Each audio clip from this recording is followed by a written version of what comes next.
think you have an advantage. You don't.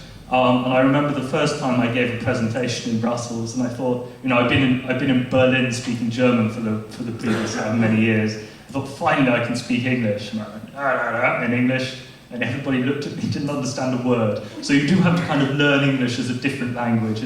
And you speak English much better. You may be very modest about your English, but it's much better Brussels English than my English will ever be. So I think you have an advantage there.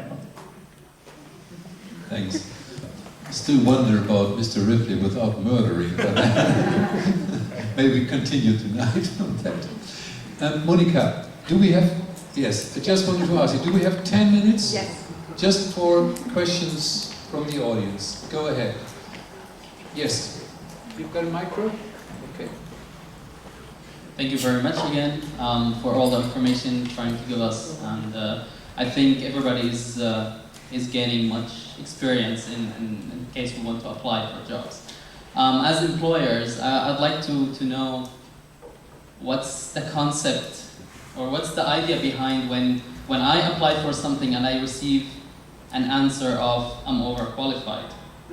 I applied for some jobs and I have an experience of more than 5 years of international organizations, 3 of them United Nations. In the field in Iraq I worked. I have a master's degree, I have 4 languages, and every time I apply for something, I get overqualified. What does it mean? Will I not ever be able to get a job when I'm overqualified? Thank you very much.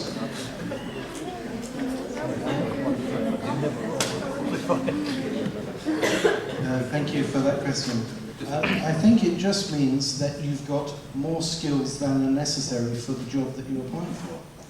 And when an employer is looking for somebody, they would love to get somebody with just the skills that are necessary and nothing else that will get in the way. And I think when you're putting in your CV, you need to make sure that your CV is different from the one that you put in last week for a different job. You must change the focus of your CV for every application. So if on your computer you have a folder with 24 different versions of your CV, then that shows that you've been thinking carefully about what each employer wants and not just giving them the same CV, the same one to everyone. Yeah, I would just say personally that I think that this answer you got is really stupid. And I'm really ashamed that employers can make it. In my view, you're never overqualified. I think that sometimes it's people, I would say very average people, they are afraid of overqualified because they are not self-confident. I don't want an employee who knows more than I know. And I think this is one of the most stupid things. The better people you have around you, the best it is for you. But some people are not self-confident enough. And as an employer, and president of employers in the European Union, in the European Economic and Social Committee, I think this is really a stupid answer. And I would just add another point. Someone talked on experience. We had in Europe, in the European Union, a huge problem for young unemployment. I think it's a shame that we have something like 24% of unemployed young people in the European Union. It's really a shame. Spain is more than 50%. And you imagine 50%, half of a generation. And one of the key issues is this experience. I agree with you. For me, experience, when I look for experience, it's experience in life. It's not the fact that the person has worked in the same job for 10 years and then I can just employ him because he has this experience. I think that we should once decide that to put experience, some professional experience as a criteria for recruitment should be banned, in your opinion. It's one of my ideas. Say that some weeks ago to Mr. Bowes when he came to us. I have to be quick. Right. Yes, right. I would agree that people are sometimes scared, but the counterpoint to that is to say also that I think people are keen to have employees who they can form a bit, and if you seem like you come in some way sort of fully formed, then that's a bit tricky, I think, for some employers. I don't know if it's a matter of being scared, but it may mean that they don't think you're open enough as a person. The other thing it might mean is that although you have a high degree of skills, you may actually be lacking some basic skills. So when they say you're overqualified, they may also, they focus on the fact that you've perhaps started at a very high degree in your career and you've lacked some of the sort of basic things. So I would say, I mean, Aidan very much the expert here, but I would suggest make sure that you have those basic skills on your CV along with the good things that you've done. Make sure that you have some of the less impressive things as well, just so that people know that you've suffered to get where you are. And one last remark on your question. I do not know whether it's the case with you, but in my history I had the experience that someone who was indeed overqualified for the job I could offer to her was, after some years, she was very, very unsatisfied because she could not realize her skills because of the profile of the job. So in that case, it would really be protect her for being frustrated after a while. I mean, it's different when you urgently look for a job, and then it's really disappointing, your experience. But there might be an aspect of protection for the candidate too. Well, I think another reason is pure egoism, in the sense that recruitment process is, especially in the EU, quite time-consuming. A lot of the regulations, and you see the CV of somebody that you consider has too much qualifications for the specific job. After half a year, he will start going on. He will look for something else again, and I have to start again, launching the whole procedure. And unfortunately, as you said, then I cannot have enough lunchtime. So yeah, unfortunately, it's like this.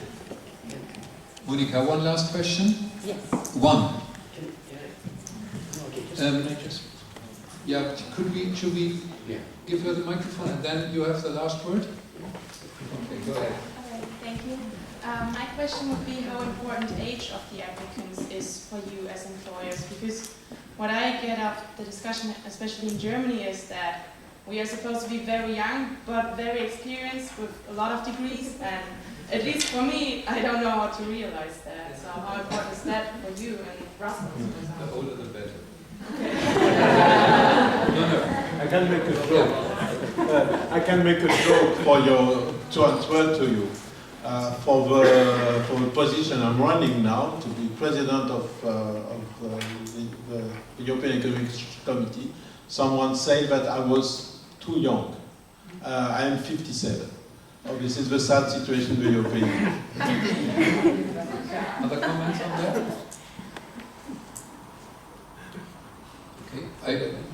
My point on that question, I think it's a real dilemma, because it's true that from the employer side or head of an office perspective, it is important, as everybody on the panel mentioned already, to have somebody who has some real experience. This is important.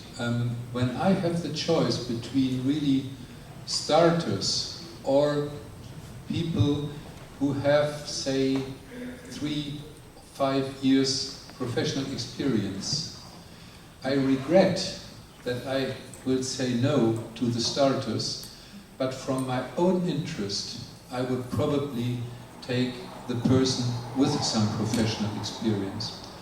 And the conclusion of that is not to resign, but to look for as many as possible interns, stage, and so on, or even replacement jobs. I think in Brussels you have a lot of replacements for women who have a period out of the job.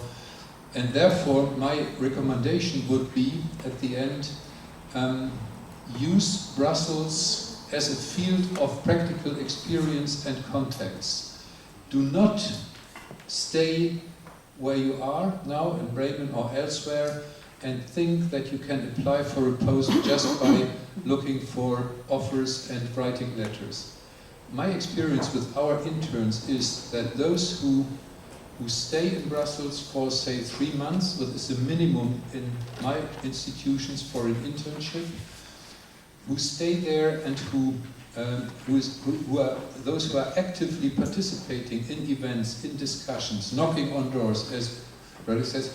Most of them, I shouldn't say that they have a job at the end, but they have the smell of how it works. They have a lot of contacts, and some of them really have a concrete perspective, be it a replacement job, be it just 3 months, another intern, which is frustrating, I know, but it is, from my experience, the easiest way to get into a long-term career in the field of European politics. Can I just share experience? I mean, for the question about overqualified, I mean, the question of course is also that whether it's because to employ someone who's overqualified is expensive. Right? Or whether you should rather take the position that having an overqualified person may also be an asset to an organization. Right? Now, the other point, of course, is I'm concerned about is young people. I don't know, some of you raised the question. I sometimes ask myself, because I also get in, when I was in Brussels, I was having a lot of interns coming to me, and I've seen those interns who have applied for 2-3 times in interns and still can't get a job. So I keep asking myself, what can I do for them? Or what can employers do for them? And I sometimes feel that employers should be open-minded enough to allow somebody without any experience to start from somewhere.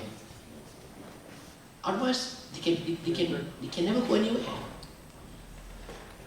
I don't know how it figures, how to do it, because I always feel that the question of funds and money come into the picture, is it?